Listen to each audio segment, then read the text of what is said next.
우리 하나님께서 4월달에는 새로운 영상을 주셨습니다. 5월달에는 새로운 소리를 주셨습니다. 이 새로운 그릇을 가지고 더 복되게 예배하라고 우리를 격려해 주셨습니다. 우리 하나님께 감사드리며 이 일을 위해 며칠 동안 수고하고 애쓰면서 이 음향 공사를 맡아준 직원들이 오늘 쉬지도 못하고 또 나와서 우리 음향을 지금 조정해 주고 있습니다. 우리 하나님께 감사하고 수고한 직원들을 위해서 격려하는 박수 한번 하겠습니다. 감사합니다.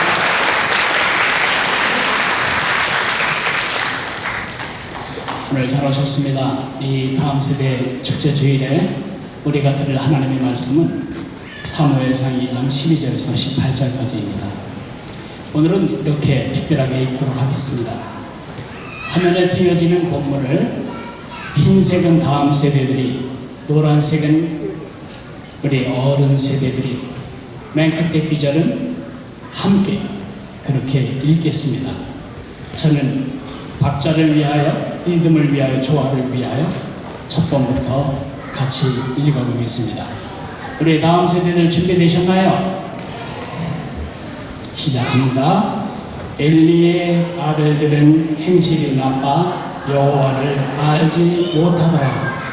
그 제사장들이 백성에게 행하는 관습은 이러하니 곧 어떤 사람이 제사를 드리고 그 고기를 삶을 때에 제사장의 사환이 손에 세갈 골고기를 가지고 와서 그것으로 냄비에나 솥에나 큰 솥에나 가마에 찔러 넣어 갈고리에 걸려 나오는 것은 제사장이 자기 것으로 가지되 실로에서 그곳에 온 모든 이스라엘 사람에게 이같이 할 뿐 아니라 기름을 태우기 전에도 제사장의 사환이 와서 제사 드리는 사람에게 이르기를 제사장에게 구워드릴 고기를 내라. 그가 내게 삶은 고기를 원하지 아니하고 날 것을 원하신다 하다가 그 사람이 이르기를 반드시 먼저 기름을 태운 후에 네 마음에 원하는 대로 가지라 하면 그가 말하기를 아니라 지금 내게 내라. 그렇지 아니하면 내가 억지로 빼앗으리라 하였으니 이 소년들의 죄가 여호와 앞에 심히 크면 그들이 여호와의 제사를 멸시하며더라. 같이 읽습니다. 사무엘은 어렸을 때에 세마포 에봇을 입고 여호와 앞에서 섬겼더라. 아멘. 몽골에는요 쌍봉낙타가 살고 있습니다. 쌍봉낙타는 그 주인에게 굉장히 중요한 자산입니다. 쌍봉낙타는 4가지를 줍니다. 첫째, 젖을 줍니다. 낙타젖으로 치즈도 만들고 버터도 만들고 심지어 마시는 차도 만듭니다. 젖만 주는 것이 아니고 털을 줍니다. 1년 한 차례씩 그 길게 자란 털을 줌으로써 이 사람들이 그것으로 이불도 만들고 옷도 만듭니다. 그리고 세 번째로는 똥을 줍니다. 사막지대에 음식을 끓여 먹으려도 연료가 없습니다. 그렇기 때문에 낙타 똥은 금방 말라서 마른 똥으로 밥을 해 먹습니다. 젖도 주고 털도 주고 똥도 주지만 가장 중요한 것은 힘을 줍니다. 낙타는 엄청난 무게의 짐을 짐으로써 주인이 져야 할 무거운 짐을 대신 져줍니다. 30일 동안 물을 먹지 않고도 얼마든지 사막을 갈 수 있습니다. 낙타의 발은 밟을 때마다 발이 쩍쩍 펴져서 모래 속으로 빠지지 않고 걷기 때문에 낙타는 사막의 배다 그렇게 말해지고 있습니다. 그러나 한 가지 조건 아래서만 4가지의 축복이 될 수 있습니다. 엄마들은 아가들을 잘 안아주세요.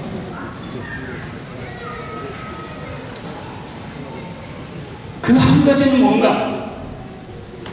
이겁니다. 코트백.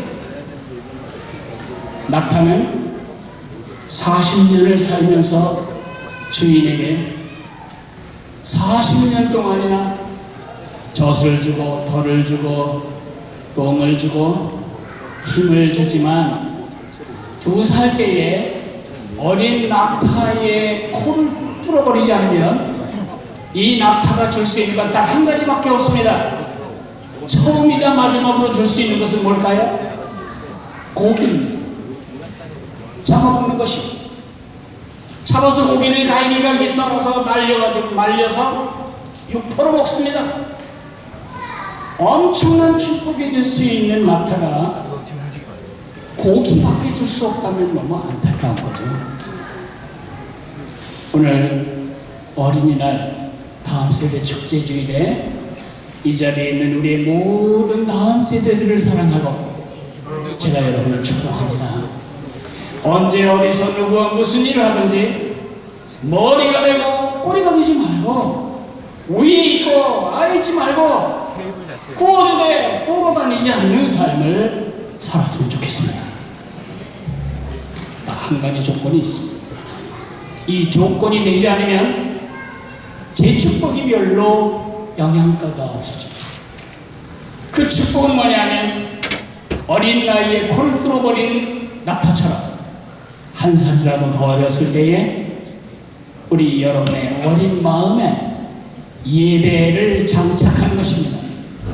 예배를 알고 예배를 사랑하고 예배를 드릴 줄 알아야 이런 일이 벌어지는 것입니다. 그 대표적인 증거가 엘리 제사장의 2 아들들과 사무엘입니다. 이 2 부류의 소년들은 아주 다른 종류의 삶을 살았고 아주 다른 종류의 운명을 맞았습니다. 엘리의 2 아들 홈리와 비나스는 12절에 보면 행실이 나빴다. 행실이 나빴다는 말은 행동거지가 불량했다는 뜻이 아닙니다. 개역 성경에는 엘리의 2 아들은 불량자라 그렇게 되어 있습니다. 이것은 원어로는 엘리의 2 아들은 벨리알이라 그렇게 되어 있습니다. 벨리알은 마귀란 말입니다. 엘리 제사장의 2 아들들 제사장들은 마귀 새끼다, 마귀 자녀다 이렇게 말하고 있습니다. 와. 그런데 영어 성경에 보면 행실이 나빠를 이렇게 번역하고 있습니다. 엘리의 2 아들은 worthless, 가치가 하나도 없는 인간들이었다. 우리가 실제말로 엘리의 2 아들들은 멋진 제사장 가운을 걸치고 제사장 모자를 쓰고 사람들에게 눈에 띄고 존경받는 사회적 위치에 살았지만은 날마다 잘 먹고 호구시켰지만 worthless, 실제말로 쓰레기다. 왜 이렇게 소중한 환경에서 자라면서 쓰레기 같은 삶을 살았을까요? 그 이유가 12절 하반절에 나와 있습니다. 엘리의 2 아들들은 행실이 나빴다. 그 이유가 뭐냐면 여호와를 알지 못하더라. 여호와를 알지 못했다는 것은 여호와가 누군지에 대해서 지식이 없었다는 뜻이 아닙니다. 여호와를 인격적으로 인정하지도 사랑하지도 만나지도 알지도 존경하지도 두려워하지도 예배하지도 않았다는 것입니다.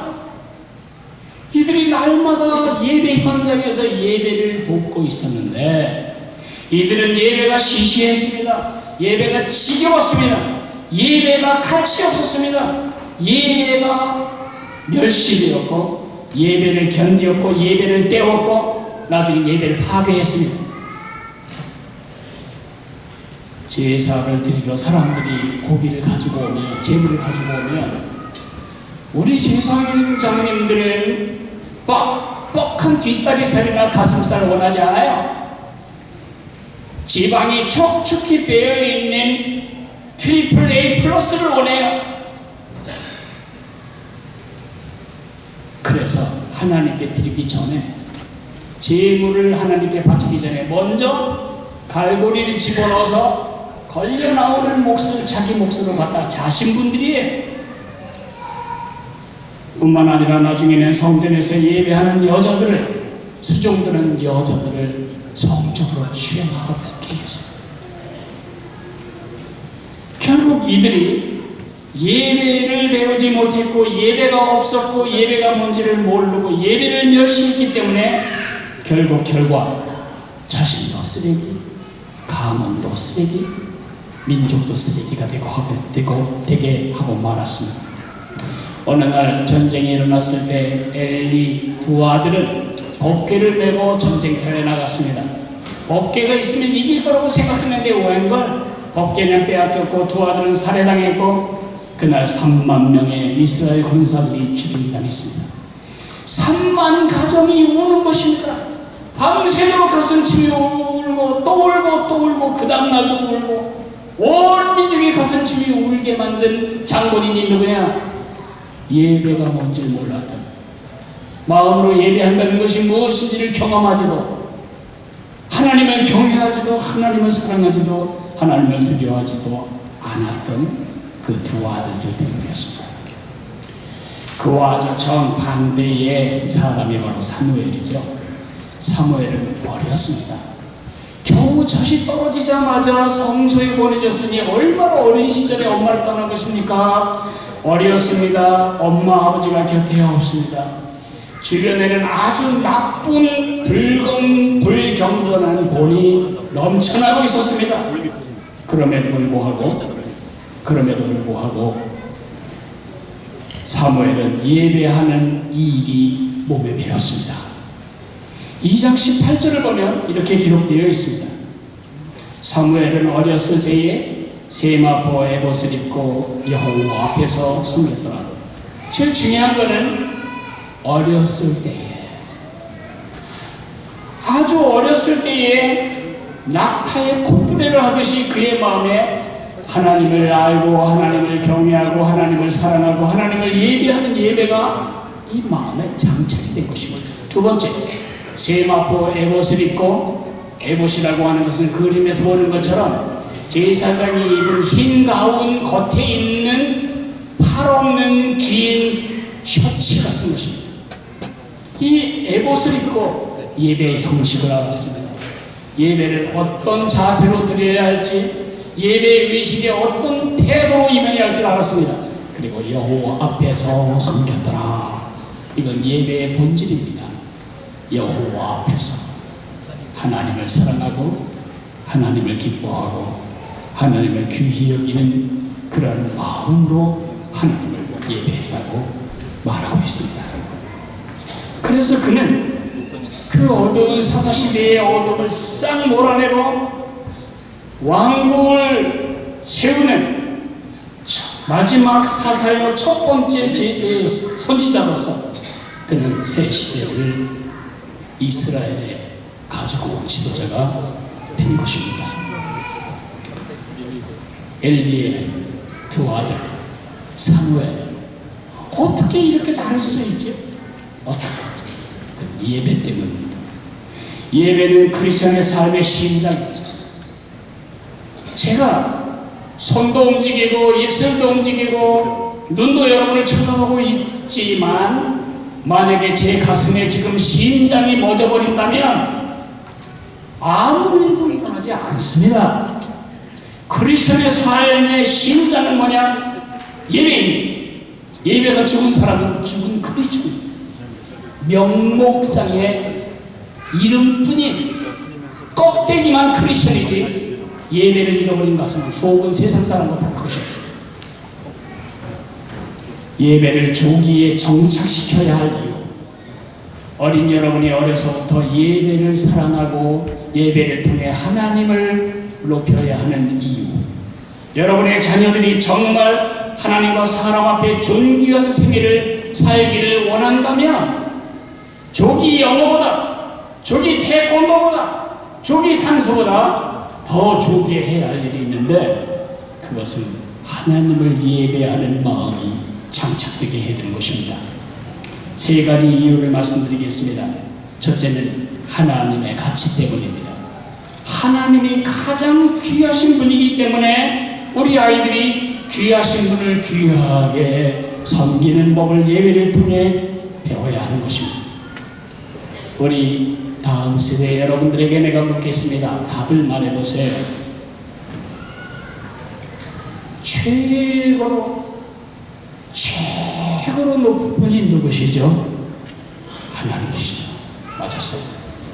최고로 크신 분이 누구시죠? 하나님이시죠. 최고로 강한 분은 누구실까요? 최고로 여러분을 사랑하는 분은 누구실까요? 여러분을 위해 최고로 피해를 보실 분이 누구실까요? 베런가로 어색해요. 하나님이 여러분을 구하기 위해 그 아들을 내어주셨어요. 하나님은 여러분을 얻기 위해 그 피해를 보신 거예요. 그 최고의 사랑으로 여러분을 사랑하시는 최고의 하나님을 최고로 모시는 것이 예배예요. 사도신경하고 노래 부르고 설교 듣고 가는 게 예배가 아니고 최고의 하나님 worthy 그 가치 있는 하나님을 가치 있게 모시는 일이 예배예요. 영어에 worship이란 말, 예배란 말은 worship 가치에서 나왔다고 하죠. 여러분, 내가 그릇입니다. 내 인생은 그릇입니다. 이 인생 안에 뭘 담느냐에 따라서 내가 가치가 달라집니다. 어떤 사람은 여기 한 200억쯤 집어넣고 있으면 나는 존귀한 사람이라고 생각하죠. 돈에 대해서는 그럴 것입니다. 어떤 사람은 국회의원 배지 달고 있으면 내가 귀한 사람이라고 생각할 것입니다. 그러나 5년 후에 떨어지면 끝입니다. 200억의 돈은 없어지면 끝입니다. 우리가 이 가슴에 가장 소중한 가치로 붙들고 살아야 할 가장 중요한 보물, 가치는 무엇일까요? 하나님입니다. 그러므로 예배 시간에 하나님이 가치 있는 것을 확인하고 소유하지 못한다면 우리는 값없는 삶을 살게 되는 것입니다. 두 번째로는 영적인 눈을 열어주기 때문에 우리가 어려서부터 예배해야 합니다. 예배하는 사람만 위에 계신 하나님을 보는 눈을 갖게 됩니다. 하나님의 사랑, 하나님의 주권, 하나님의 능력 안쪽으로 나를 알게 됩니다. 예배할 때에야 전능하신 하나님 앞에서 나의 연약함을 보고 거룩하신 하나님 앞에서 나의 죄악됨을 보고 아무것도 없는 모든 걸 다 가지신 하나님 앞에서 내가 아무것도 없다는 사실을 깨닫게 됩니다. 그래서 그 하나님을 의지하게 되죠. 삶은 쉽지 않아요. 예배 시간마다 하나님이 강하시고 나는 그 하나님의 은혜를 입고 산다. 그것이 확인되지 않으면 어떻게 우리가 어려움들을 돌파하며 살아갈 수 있겠어요? 뿐만 아니라 바깥적으로 우리의 사명, 내가 왜 사는지 책임을 알게 돼요. 그러므로 예배를 바로 드리지 않는 사람은 이 땅에서도 하늘에서도 별로입니다. 가치가 별로 없습니다. 세 번째 이유는 그렇게 해서 나를 가치 있게 만들어주는 것이 예배이기 때문에 어려서부터 예배를 장착해요. 사무엘상 2장 30절에 이런 기절이 있습니다. 저와 함께 한번 해볼까요? 나를 존귀히 여기는 자를 시작. 나를 존귀히 여기는 자를 내가 존귀히 여기고 내가 멸시하는 자를 나를 멸시하는 자를 내가 경멸하리라. 내가가 자꾸 반복돼서 누가 나는지 모르겠죠? 하나님을 존귀히 여기는 사람을 하나님이 존귀히 여기겠지만 하나님을 멸시하는 자를 하나님이 멸시하시겠다는 것입니다. 이것은 창세기부터 계시록까지 4000년 기간의 긴 역사 속에 흐르고 있는 중심적인 사상, 등뼈입니다. 하나님을 멸시하면서 존귀한 삶을 사는 사람은 한 사람도 없습니다. 하나님을 존귀히 여기면서 쓰레기 같은 삶을 살아갈 수가 없는 것입니다. 제가 여러분의 마음을 압니다. 여러분의 마음은 정말 평생 하나님을 존귀히 여기는 삶을 살고 싶어 합니다. 맞죠? 그러나 중요한 것은 마음만이 아닙니다. 그 마음이 표현되는 형식이 있어야 합니다. 그 마음이 표현되고 증명되는 외적인 형식이 필요합니다. 아까 말씀드린 것처럼 사무엘은 여호와 앞에서 예배했더라 라고만 말하지 않고 그 앞에 에봇을 입고 예배했더라. 에봇을 입었다는 말은 하나님을 향한 그 마음이 표현될 형식을 벗어나지 않았다는 것입니다. 여러분이 의도적이지 않게 생각 없이 어려서부터 그런 문화 속에 자라서 몸에 밴 나쁜 습관 몇 가지만 제가 오늘 수수하려고 합니다. 첫째, 정말 하나님을 존귀하게 여기고 최고의 가치로 여긴다면 지각하지 마세요. 예배 시간에 지각하는 행위는 단지 예배를 방해하는 것이 아니라 여러분 마음이 나한테 하나님은 빨래 넣는 일보다 중요하지 않다. 나에게 하나님은 매일 체크하는 일보다 중요하지 않다. 나에게 하나님은 이 뉴스 보는 것보다 중요하지 않다고 공공연하게 고백하는 행위입니다. 대통령이 여러분과 오찬을 주문했다면 대통령과 점심 먹을 날을 위하여 한 달 전부터 준비한 거래요. 미장원도 가고 마사지도 받고 옷도 새로 맞춰 입고 틀림없이 구두도 새로 살 겁니다. 우리 하나님이 이 작은 나라 대통령만큼도 가치가 없는 분이시거든요.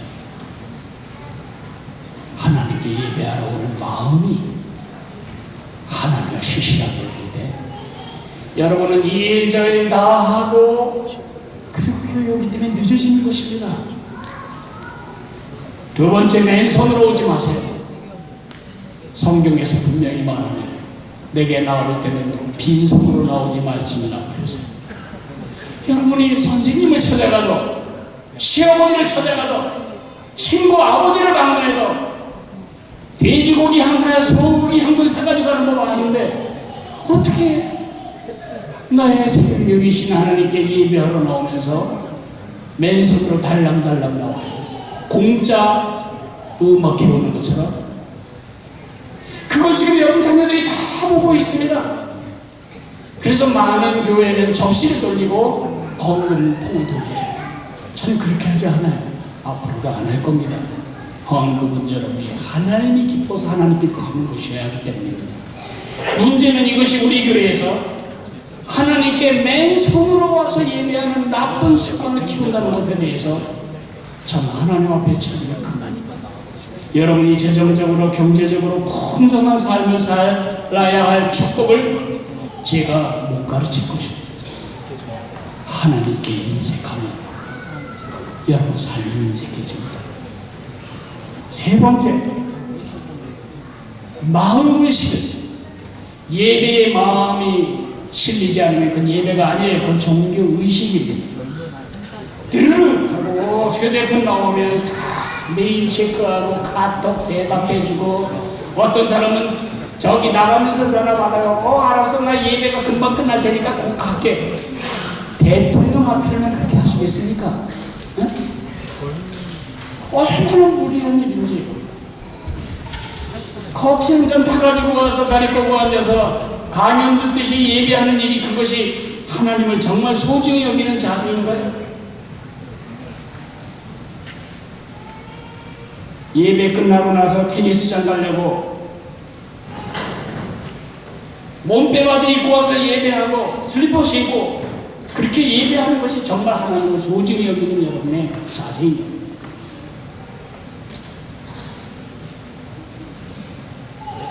저는 예배를 시시하게 여길 때 우리가 시시한 사람이 된다는 사실을 여러분에게 강조하기 위해서 이 말을 드리는 것입니다.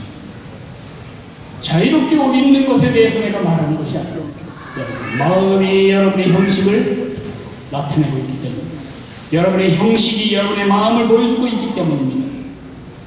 하나님의 최대의 관심사는 성경 공부 아닙니다. 주일날 성경 공부하러 교회 오지 마세요. 주일에 가장 중요한 일은 예배하는 일입니다. 그래서 우리 온 세대는 같이 예배하는 것입니다. 주일날 봉사하러 교회 오지 마세요.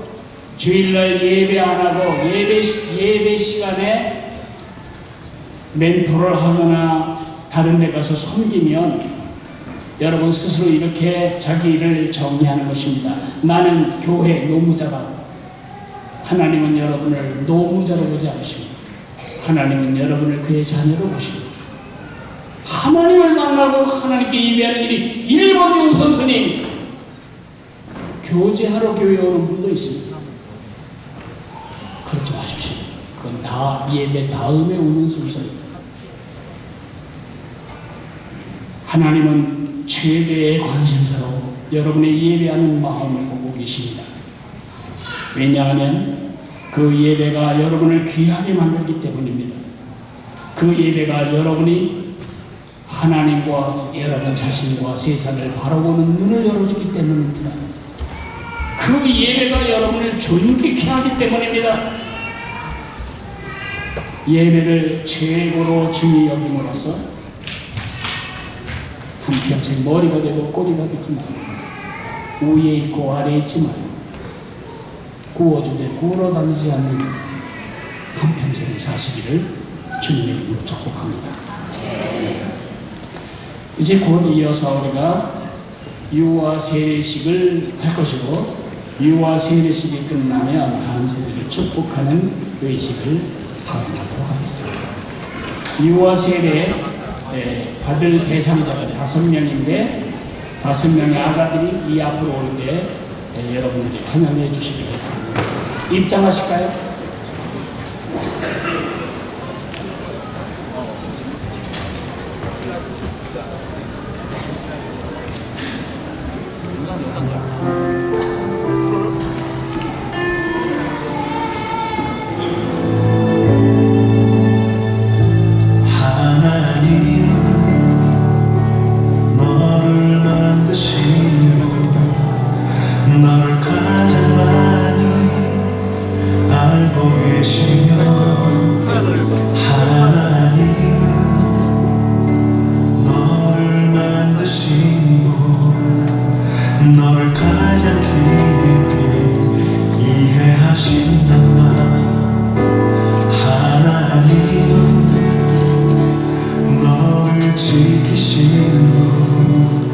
너를 절대 포기하지 않으며 하나님은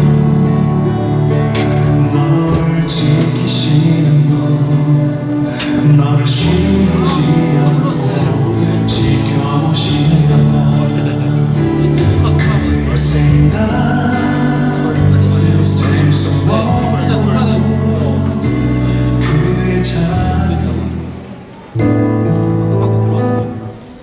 자, 이제 제가 잠깐 소개하도록 하겠습니다.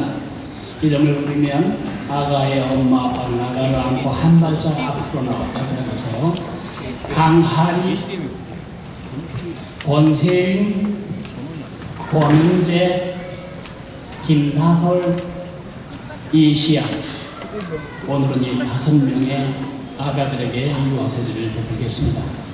유아세례는 구원에 가는 것이 아닙니다. 유아세례를 받으면 아가가 죽을 때 천국 간다 그런 뜻이 아닙니다. 이 아이들은 이미 믿음의 가정에서 언약 백성으로 태어났기 때문에 그들이 이 다음에 책임 있는 나이가 되어 난 더 이상 예수님 믿지 않겠다라고 거부하고 나갈 때까지는 하나님의 백성으로 간주됩니다. 오히려 의미는 4가지입니다. 첫째로는 이 아가의 영적 정체성에 대한 고백입니다. 이 아가는 죄인이었지만 예수님 때문에 구원을 받은 하나님의 백성입니다. 그런 정체성. 두 번째, 나를 통해서 내 아들을 통해서 이 가정에 왔지만 이 아가의 소유주는 내가 아니고 하나님이시다. 그걸 고백하는 것입니다. 세 번째, 비전입니다. 이 아가는 내가 못 이룬 꿈을 대신 이루기 위해 이 땅에 온 사람이 아니라 하나님의 목적과 계획을 이루기 위해 이 땅에 보내주신 아가다. 이 아가 속에서 하나님의 플랜을 인정하고 인식하고 키우겠다는 것입니다. 마지막으로는 책임입니다. 지금 아가를 안고 있는 남자 여자들은 모두 영적으로 말하면 위탁 부모입니다. 이 아가를 잘 키워라. 이 아가를 내가 키우는 것처럼 사랑을 다해 키워라. 여러분들은 믿고 맡겨주신 하나님의 위임입니다. 그 의미를 동의하면 문답을 베풀 수 있습니다. 이제 아가를 안고 있지 않는 다른 손, 아니면 아가를 안지 않는 부모가 오른쪽 손을 드십시오. 강아리 부모님, 권세진 부모님, 권은재 부모님, 김다솔 부모님, 이시안 부모님, 여러분에게 질문할 때에 아멘으로 대답하십시오. 이 아가는 내가 만든 내 작품이 아니라 하나님께서 빚으신 하나님의 작품이다. 인정하십니까? 그러나 이 아이가 천사처럼 예쁘고 깨끗할지라도 이 아이 속에는 조금 있으면 제 멋대로 하고 싶어하는 죄의 근성이